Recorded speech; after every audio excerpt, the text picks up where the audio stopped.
Hello wonderful parents, कैसे हैं आप सब। इस वीडियो में मैं डिस्कस करने वाली हूँ कि बच्चे रिस्पॉन्सिबिलिटी नहीं लेना चाहते, बिल्कुल रिस्पॉन्सिबल नहीं बनते हैं और इसके कारण क्या है और इसका सोल्यूशन क्या है, इस वीडियो में बात करने वाली हूँ। इसलिए आप नोट्स बना लो, आप वीडियो को सेव कर लो, जिससे कि आप बार बार देख सको इसको, है ना। तो बच्चे रिस्पॉन्सिबिलिटी क्यों नहीं लेते हैं? बच्चे रिस्पॉन्सिबिलिटी इसलिए नहीं लेते हैं, शुरू शुरू में वो बहुत कूद कूद के काम करना चाहते हैं, लेकिन जब हम उनको कॉन्फिडेंस नहीं देते एक समय के बाद। क्यों? क्योंकि जब बच्चे स्कूल जाते हैं तो उनको लगातार 3 C's लगाए जाते हैं। उनको हमेशा कंपेयर किया जाता है, उनको क्रिटिसाइज किया जाता है, उनकी कंप्लेंट्स आती हैं। तो जब ये सारी चीज़ें आती हैं तो बच्चों का कॉन्फिडेंस टूटता है, क्योंकि कंपैरिजन हमेशा बराबरी में होता है, एप्पल टू एप्पल होता है, एप्पल टू ऑरेंज कंपैरिजन नहीं होगा। तो आपके बच्चों में, हर एक बच्चे में यूनिक क्वालिटी है, यूनिक क्वालिटीज़ का कंपैरिजन करो, बट डिफरेंट क्वालिटीज़ का कंपैरिजन होता है। तो बच्चा धीरे धीरे अपना कॉन्फिडेंस खोने लगता है, और घर में भी उसको हर समय 24 घंटे निर्देश ही दिए जाते हैं, स्कूल में भी, कोचिंग में भी, हर जगह सब कोई उसको सिखा ही रहा है, सिखा ही रहा है, सिखा रहा है। तो सीखते सीखते बच्चा इतना गिव अप कर देता है, क्योंकि उसको कोई नहीं समझता है।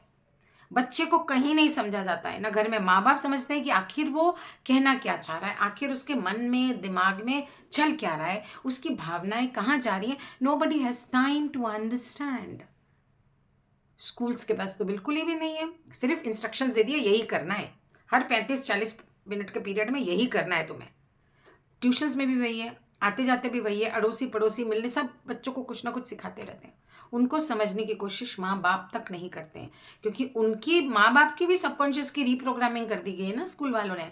कंपैरिजन, कंपेयर, क्रिटिसिज्म, डर, फियर बेस्ड क्वालिफिकेशन हो रही है कि पढ़ेगा नहीं तो क्या होगा, एग्जाम में फेल हो गया। तो ये फियर बेस्ड है, ये फियर आपको निकालना पड़ेगा अगर आप वापस अपने बच्चे को उसी ढर्रे पे लाना चाहते हो जैसा कि वो पहले था, सब अपने आप करता था काम, 1 साल 2 साल 3 साल का स्कूल जाने के पहले।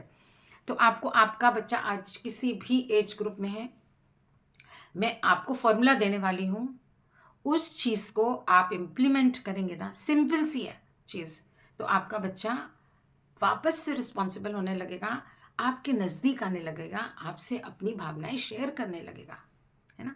तो आज तक आपने बच्चे को कभी भी एक्टिवली सुना नहीं है। जब बच्चा छोटा होता आता था ना किंडरगार्टन में, तो शायद आप उसको सुन लेते थे, लेकिन उसके बाद भी उसी समय, बल्कि अरे बाद में, अभी मैं बिजी हूँ, अभी ये नहीं बेटा, वो वहाँ जाएंगे ना, अभी मैं किचन का काम निपटा लूँ तब सुनेंगे, अभी हम ये काम कर लें, अभी हम यहाँ जाएं, अभी वहाँ जाएं, अभी ये काम करना है, वो काम करना है, कर कुर के ना जब फ्री होंगे तब सुनेंगे। और वो फ्री होते होते होते सोने का टाइम हो जाता था, और वो बच्चा भूल भी जाता बात को, लेकिन बच्चे के मन में ये रह जाता कि मुझे सुनने का मेरे माँ बाप के पास टाइम नहीं है, ये घर कर गया। तो अब जब उसको एक्टिवली आपने सुना नहीं, उसको समझा नहीं, तो जब वो बड़ा होने लगा, प्री टीन्स टीन्स में आने लगा, तो उसने जो देखा है आपको करते वो वही करता है कि अब मेरे पास टाइम नहीं है, mom dad you all talk rubbish, I don't have time to listen to you, I have lots of things to do. मेरे पास बहुत कुछ करने का है, के लिए खेलना है, फ्रेंड्स के साथ जाना है, रील्स देखनी है, टीवी देखना है, मेरे से बात नहीं करो। और आप जो बोलते भी हो ना, वो कुछ नहीं करना चाहता है, क्योंकि उसकी प्रोग्रामिंग आपने अर्ली ईयर्स में ऐसे कर दी है। तो अब आपको रिवर्स मारना पड़ेगा। जिस भी एज ग्रुप में है आपका बच्चा, आपको, आप शायद वो बात ही ना करना चाहे, तो आपको ऐसे मौके ढूंढने पड़ेंगे कि आपसे बच्चा खुले बात करे।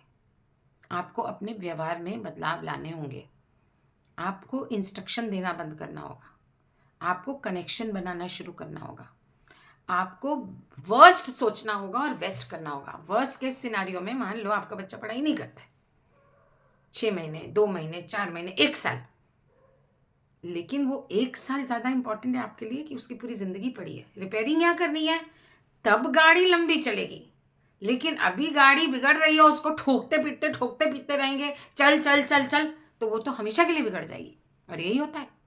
तो अभी आपको एक खुद को, खुद पे काम करना है, बच्चे पे काम करना छोड़ दो। बच्चा सही है, खुद पे काम करो, खुद की अपने बातचीत करने के तरीके बदलने होंगे, बच्चे से रिस्पेक्टफुली बात करना होगा, आपको कम्युनिकेट करना आना चाहिए कि बच्चे से हम किस तरह से ये बात कहें कि वो सुने, उसके सबकॉन्शियस में जाए, ना कि ये कि वो सुनता नहीं है, वो सुनता हर चीज़ पे वही गलत है।